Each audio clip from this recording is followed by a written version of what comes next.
ChatGPT Plus is free for college students through May. Here's the thing. You've got a lot to do between now and then. Studying for finals, writing papers, trying to keep your life on track, and ChatGPT can help with all of it. It can quiz you for your econ exam, make a study guide from your French notes, plan out your meals and study breaks. It can get really specific on how you like to learn. It can even help you come up with ways to stop procrastinating. So from now until summer break, take advantage of all the ways ChatGPT can make your life easier. Restrictions apply. This episode is brought to you by Temptations Cat Treats. Your cat will come running for the perfectly irresistible Temptations Creamy Puree and Temptations Lickable Spoon Cat Treats. The best time to feed lickable cat treats to your cat is anytime. Feed by hand for a playful moment, in a bowl for a creamy treat, or as a topper to make mealtime fun. Visit temptationstreats.com to learn more.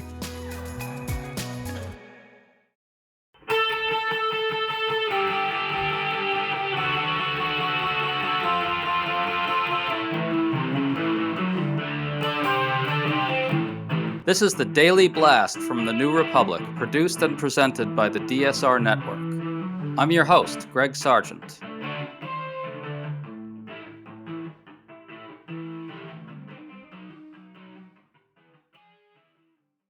President Donald Trump is very unhappy with how things went at the Supreme Court when it comes to his effort to end birthright citizenship. He uncorked two angry, epic tirades about the High Court, essentially putting it on notice that it had better rule his way on this and other matters coming before it, or else. This may look like typical Trumpian bullying and threats, but we think there's a game going on here that people are missing. It's that Trump is, in a very real sense, playing chicken with the Supreme Court. He's trying to bluff the justices into constraining themselves from putting limits on Trump's power. We're going to explore how this really works today with one of our favorite legal commentators, Matthew Seligman, a fellow at Stanford Law School. Matt, thanks for coming back on, man. Thanks for having me. So Trump erupted twice at the Supreme Court on Truth Social. In one of his tweets, he said, "The radical left sleazebags are playing the ref at the Supreme Court. They lost the election in a landslide. I hope the Supreme Court doesn't fall for the games they play. The people are with us in bigger numbers than ever before."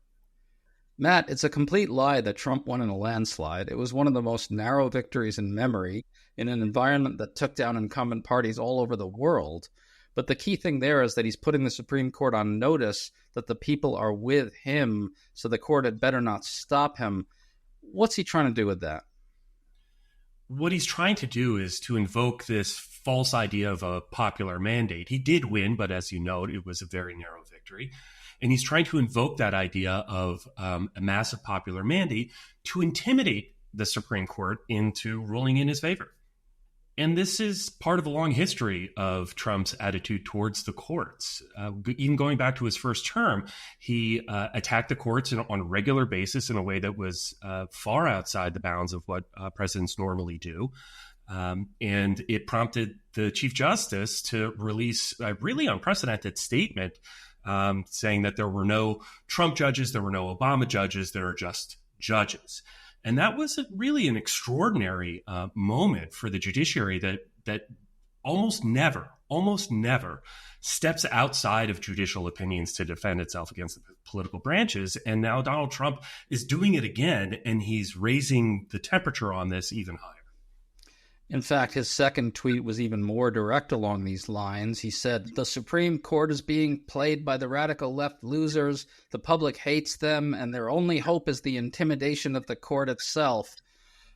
I think this is actually designed to put the court on notice in another way, saying if it rules against him in any of these cases, Trump will attack the court by saying it caved to left-wing pressure. I think what set him off, though, was the Supreme Court's proceedings on birthright citizenship. Can you give us a quick overview of what happened there? Yeah, and obviously this is one of the issues that is central to Donald Trump's political identity and political movement. And so the question with birthright citizenship is right upon taking office, Trump issued an executive order that purported to say that the children of undocumented immigrants, even if the children were born in the territory of the United States, aren't citizens. Now, the problem with that is that the 14th Amendment says that anybody born in the United States and subject to the jurisdiction thereof, is a citizen of the United States. And so it's been settled law for almost 150 years that means that anybody who was born in the territory of the United States, except the children of ambassadors and a couple of other minor cases, are citizens of the United States. And he's trying to reverse that constitutional principle by executive order. Now, the issue before the Supreme Court actually wasn't that. The issue was a procedural issue. So this issue has come before several trial courts around the country, and he's lost everywhere. And these trial courts have issued what are called nationwide injunctions. Those injunctions say, hey, not only can you not strip the particular plaintiffs in this case of their citizenship, you can't do it to anyone. And that makes a lot of sense, because otherwise we'd have to have 20 million different lawsuits for each individual kid. Now, the issue before the court is the Trump administration wants to say that you can't do those nationwide injunctions. And in the process, it wants to make it impossible for people to challenge his underlying attack on their constitutional rights. Well, there are two things at issue in the birthright citizenship case, right? There's that, whether the nationwide injunctions against the administration's effort to revoke it will stand, and whether Trump can actually succeed in ending birthright citizenship permanently. That may get litigated a little later. Where do you see the court going on both of these? On the substantive constitutional issue, I think it is absolutely clear that the Trump administration is wrong. Just sort of on basic principles, an executive order cannot overturn the Constitution. And the meaning of the Constitution here is very clear, that anybody born in the physical territory of the United States, again, except for these really specific exceptions like the children of ambassadors, are citizens of the United States. And the historical evidence, the originalist evidence that conservative justices tend to look to is absolutely overwhelming on this point. So, I can't say that it would be 9-0 because we live in an era where even, the most seemingly obvious constitutional principles end up getting decided 7-2. I do think that there is essentially no chance that the Trump administration would win on the merits here. That's good to hear. What about on the injunctions? That's a more complicated issue. So part of the reason why the Trump administration is fighting hard on this procedural injunction issue is because it, I think, recognizes this is probably going to lose on the substantive issue. And so if you play out the game theory here, if they win on the nationwide injunction issue, it becomes virtually impossible for people to actually have their constitutional rights vindicated. Because again, you would have to have 20 million different lawsuits for each individual child. And, lawyers are expensive. And something else we've seen is there are attacks on law firms. And so now big law firms are refusing to do pro bono work on immigration issues. And so that's a way to de facto strip people of their constitutional rights, even if sort of in substance, in theory, those constitutional rights are still there. Now, the actual procedural issue here is a little bit more complicated, though. And the reason is because both conservatives and liberals have used these nationwide injunctions.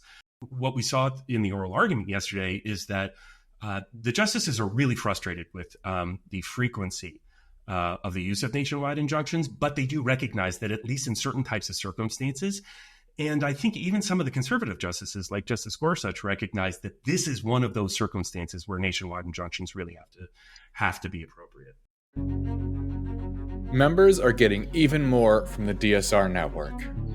In addition to an ad-free listening experience, members-only content, and access to our Discord community, members will get access to a weekly wrap-up version of the DSR Daily 2 days before free listeners, and we'll get our brand new weekly Need to Know podcast a full week early. To become a member and get access to great content before anyone else, head to the dsrnetwork.com/buy and enter code DSR2025 for a special 40% discount on sign-up. That's code DSR2025 at the dsrnetwork.com/buy.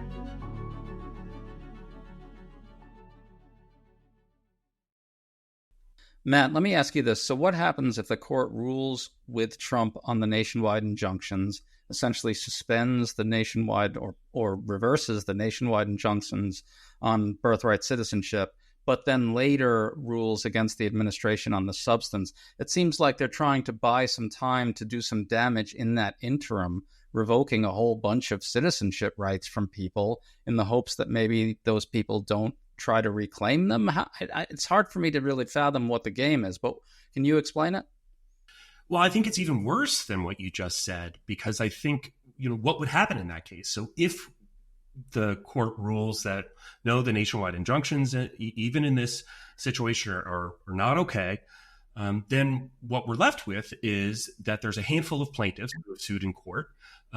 Their citizenship isn't going to get stripped, but the other millions of people, their citizenship will be stripped until they bring a suit in court.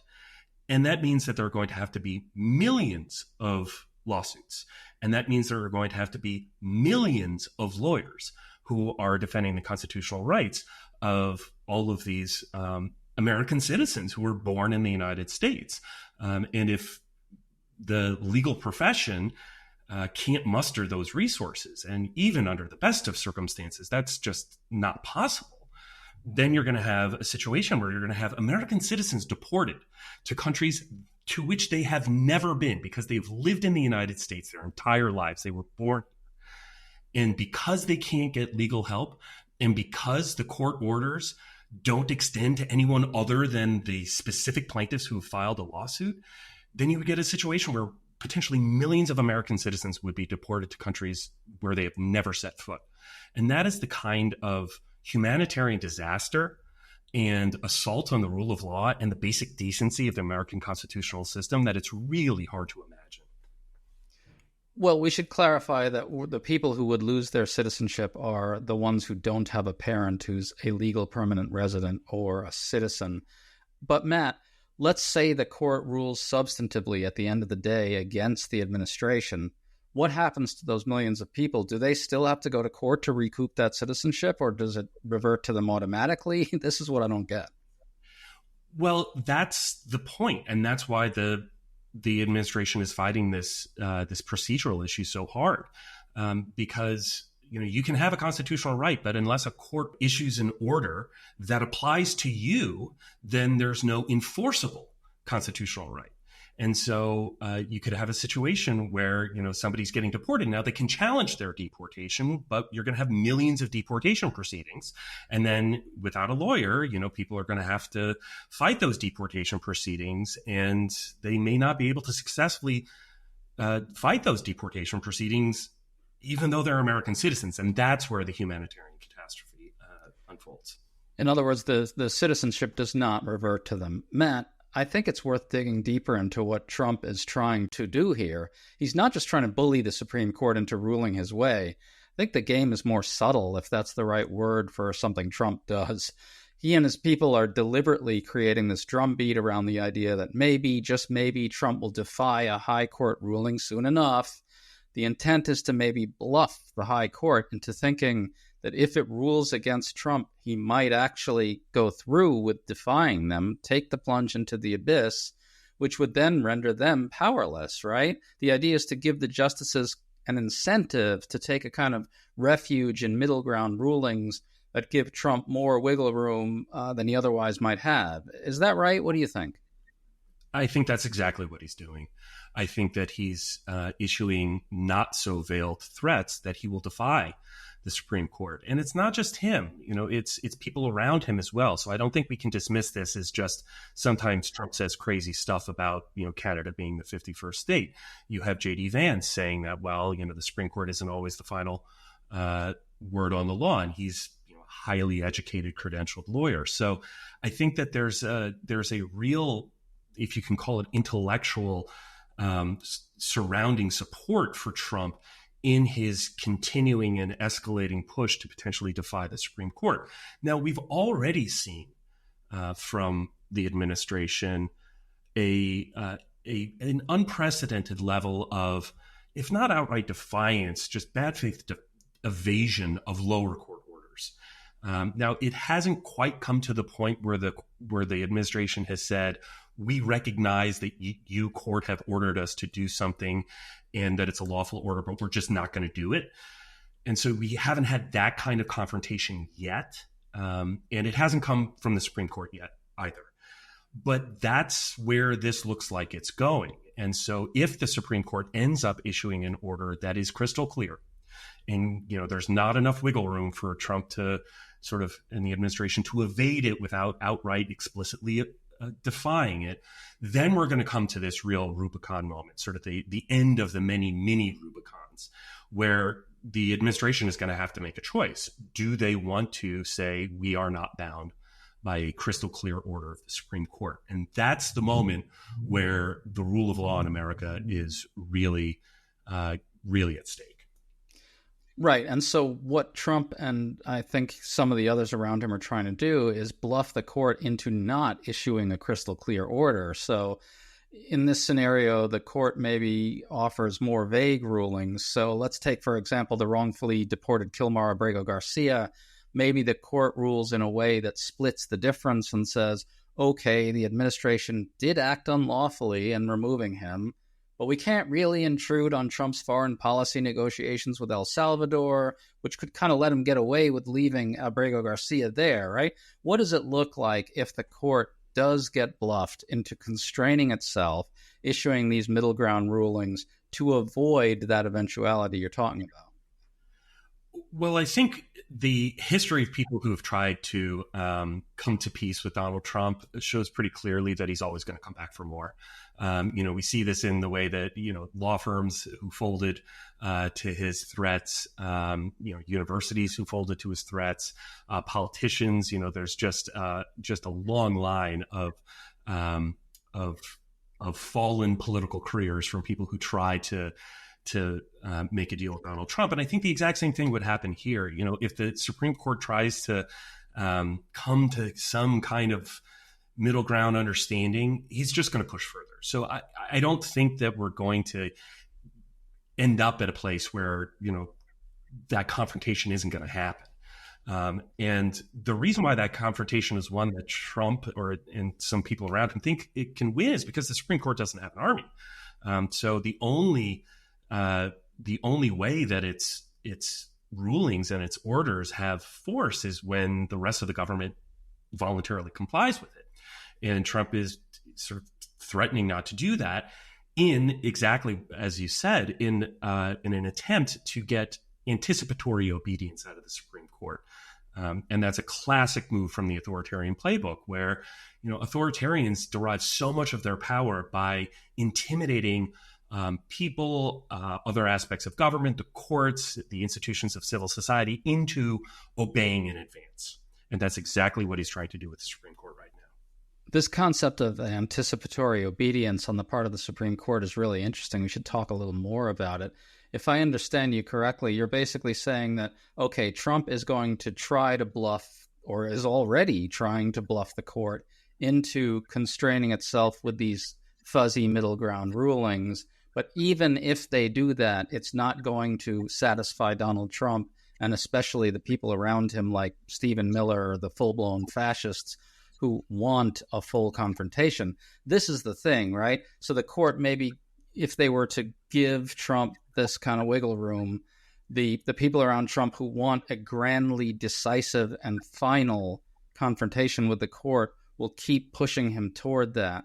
Do you think we're going to get that? And what happens then? I think that's the big question. I think, it's hard to say.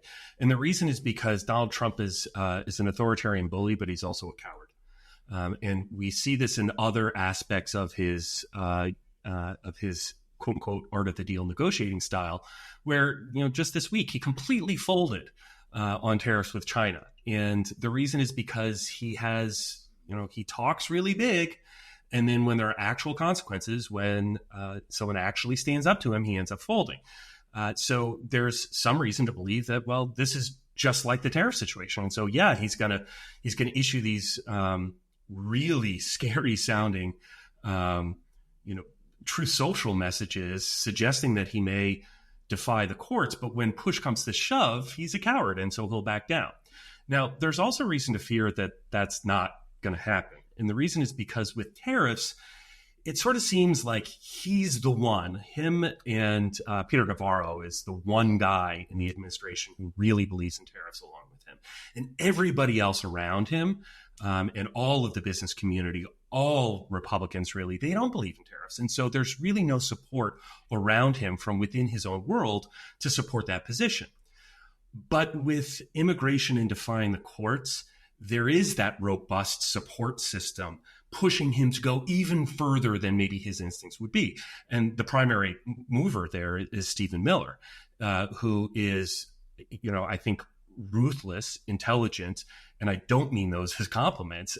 I mean that as a way of saying he's extraordinarily dangerous. He might be the most dangerous man in the administration.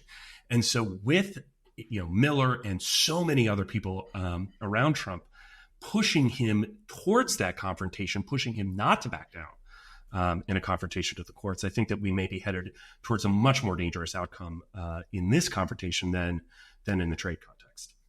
Right. At risk of seeming maybe a little soft on Trump for a passing second, you can kind of see the possibility, at least, that Trump doesn't want the ultimate defiance of the court. He doesn't really crave that confrontation. He certainly doesn't seem to crave it the way Stephen Miller and I think J.D. Vance do, which is the key, right? If you look at someone like J.D. Vance, in addition to Stephen Miller, it's plainly clear that they want this confrontation because they want to break the Supreme Court completely, right? The whole point is to break the court's opposition to Trump, to create a kind of situation in which the authoritarian ruler is carrying out the quote-unquote pure will of the people, the voice of the people being, of course, only MAGA America, unfettered by silly little bureaucratic obstacles that are holding back the greatness of MAGA, right? So I think this implicates an important distinction between what we can call, on the one hand, Trump as an optical authoritarian versus Vance and Miller as substantive authoritarians. Trump wants the trappings of authoritarianism. He wants everybody to, talk about how he's the most powerful person, and he wants it to look like he's in charge. The parade. Exactly. He wants the big parade. He wants the tanks rolling down Pennsylvania Avenue. But he actually doesn't care as much about the substance, which is why he's happy to get into these confrontations, trade confrontations with other countries, and then, get some kind of minimal or non-existent concession from Mexico or Canada and then declare victory. And the reason is because he wants the optics of authoritarianism and power, but he doesn't actually really care about exercising power all that much outside of a few small contexts. Whereas Miller and Vance, I think, are much more committed to substantive authoritarianism. They actually want to exercise the power. They actually want to degrade the rule of law because they actually want to impose this particular vision, very dark vision of America's future on the country. And so for them, the optics aren't enough. And so it's not enough for them that it looks like the Trump administration has prevailed over the Supreme Court. They actually have to break the power of the Supreme Court to put any substantive constraints on their will. Matt Seligman, it's always great to talk to you, man. Thanks so much for coming on. Thanks for having me.